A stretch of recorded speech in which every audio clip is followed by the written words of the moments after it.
BBC news live കൊച്ചിയിലേക്ക് സ്വാഗതം. ഈ വാർത്തകൾ നിങ്ങൾക്കായി അവതരിപ്പിക്കുന്നത് Leotech solar solutions powered by Mile foodstuffs Mookkannoor, Grazia tours and travels near Cochin airport and Cochin Kalabhavan Angamaly franchise. പണം നൽകിയ സ്ത്രീ എന്റെ കൂടെയുള്ളതല്ല, കാറിലുണ്ടായത് എന്റെ നിഴലാണ്, പോയത് ക്യാൻസർ രോഗിയെ കാണുവാൻ. ശോഭ സുരേന്ദ്രൻ.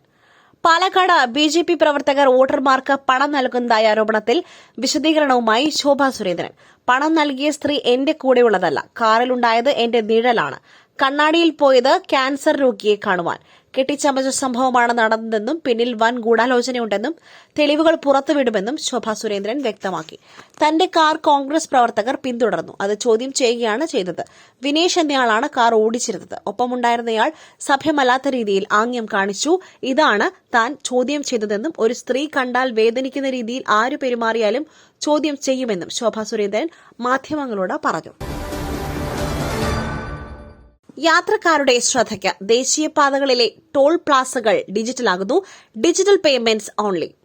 രാജ്യത്തെ ടോൾ പ്ലാസകൾ മറ്റന്നാൾ ഹൈടെക്കുകളാകുമ്പോൾ യാത്രക്കാർക്ക് കാശ് പോകാനുള്ള സാധ്യതയുമുണ്ട്. ടോൾ പ്ലാസകൾക്ക് മുൻപിലുള്ള നീണ്ട ക്യൂവും തിക്കും തിരക്കും ഒഴിവാക്കി ദേശീയപാതകളിലൂടെയുള്ള യാത്രകൾ സുഗമമാക്കുവാൻ ലക്ഷ്യമിട്ടാണ് നടപടി. എങ്കിലും യാത്രക്കാർക്ക് അസൌകര്യം കൂടുമോ എന്നൊരു ചോദ്യവുമുണ്ട്. കേന്ദ്ര ഉപരിതല ഗതാഗത മന്ത്രാലയത്തിന്റെ അറിയിപ്പ് പ്രകാരം പ്രവർത്തന സജ്ജമായ ഫാസ്ടാഗ് അല്ലെങ്കിൽ UPI പേയ്മെന്റ് ഉപയോഗിച്ച് മാത്രമേ ഇടപാട് സാധ്യമാകൂ.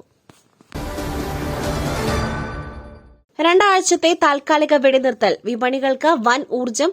ആഗോള വിപണികളിലെ ആവേശം ഇന്ത്യൻ വിപണിയിലും. 2 ആഴ്ചത്തെ താൽക്കാലിക യുദ്ധവിരാമം എന്ന പ്രസ്താവന വിപണികൾക്ക് വൻ ഊർജ്ജമാണ് പകർന്നത്.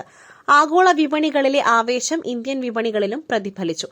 ക്രൂഡ് വില കുറഞ്ഞതോടെ ഡോളറിനെതിരെ രൂപനില മെച്ചപ്പെടുത്തി. സ്വർണ്ണവിലയിലും വൻ കുതിപ്പുണ്ടായി. ഒരൊറ്റ പ്രഖ്യാപനം ആഗോള വിപണികളിലുണ്ടാക്കിയ ചലനം വലുതാണ്. പ്രസ്താവന വന്ന് 1 മണിക്കൂറിൽ എണ്ണവില താഴേക്ക്.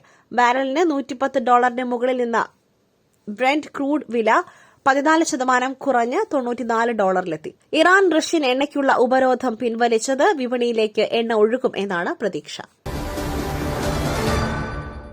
PV അൻവറിന് വോട്ട് ചെയ്യണമെന്നാവശ്യപ്പെട്ട് 2000 രൂപ വാഗ്ദാനം ചെയ്തു. കോൺഗ്രസ് പ്രാദേശിക നേതാവിനെതിരെ LDF പരാതി. കോഴിക്കോട് മാറാട് പണം വാഗ്ദാനം ചെയ്തെന്ന് കോൺഗ്രസ് പ്രാദേശിക നേതാവിനെതിരെ LDF പരാതി. PV അൻവറിന് വോട്ട് ചെയ്യണമെന്നാവശ്യപ്പെട്ടെന്നും 2000 രൂപ വാഗ്ദാനം ചെയ്തെന്നും ചൂണ്ടിക്കാട്ടി മാറാട് സ്വദേശി സ്വാമിനാഥൻ പോലീസിൽ പരാതി നൽകി. കടയിൽ നിൽക്കുന്ന സമയത്താണ് UDF പ്രവർത്തകർ വന്നതെന്നും ഒപ്പമുണ്ടായിരുന്ന 3 പേർക്കും പണം നൽകി സ്വാധീനിക്കുവാനുള്ള ശ്രമം ഉണ്ടായെന്നും സ്വാമിനാഥൻ. കോൺഗ്രസ് നേതാവും മുൻ കേന്ദ്രമന്ത്രിയുമായ മുഹസിന കിദ്വായി അന്തരിച്ചു. 94 വയസ്സിലായിരുന്നു അന്ത്യം. വാർദ്ധക്യ സഹജമായ അസുഖങ്ങളെ തുടർന്ന് ചികിത്സയിലായിരുന്നു. ലോയിഡ് മെട്രോ ആശുപത്രിയിൽ വെച്ചായിരുന്നു മുഹസിനയുടെ അന്ത്യം.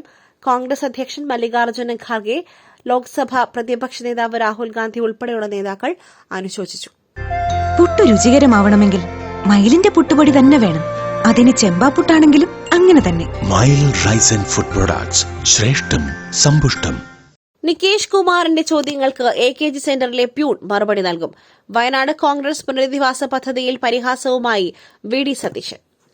വയനാട് കോൺഗ്രസ് പുനരധിവാസ പദ്ധതിയുമായി ബന്ധപ്പെട്ട് MP നികേഷ് കുമാർ ഉന്നയിച്ച ചോദ്യങ്ങളോട് പ്രതികരിച്ച് പ്രതിപക്ഷ നേതാവ് VD സതീശൻ.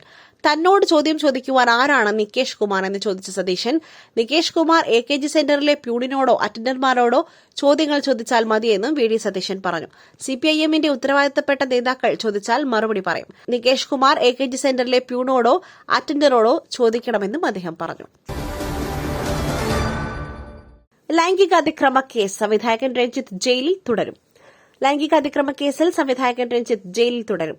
ജാമ്യാപേക്ഷയിൽ വിധി 10-ന്. വോട്ട് ചെയ്യണമെന്നും ആരോഗ്യ പ്രശ്നങ്ങളുണ്ടെന്നും ചൂണ്ടിക്കാട്ടിയായിരുന്നു ഇടക്കാല ജാമ്യത്തിനായി കോടതിയെ സമീപിച്ചത്. രഞ്ജിത്തിന്റെ ജാമ്യാപേക്ഷയെ പ്രോസിക്യൂഷൻ എതിർത്തു.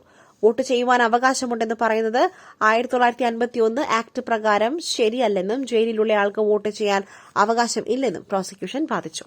മറ്റൊരു വാർത്തയുമായി കണ്ടുമുട്ടുന്നതുവരെ നന്ദി, നമസ്കാരം.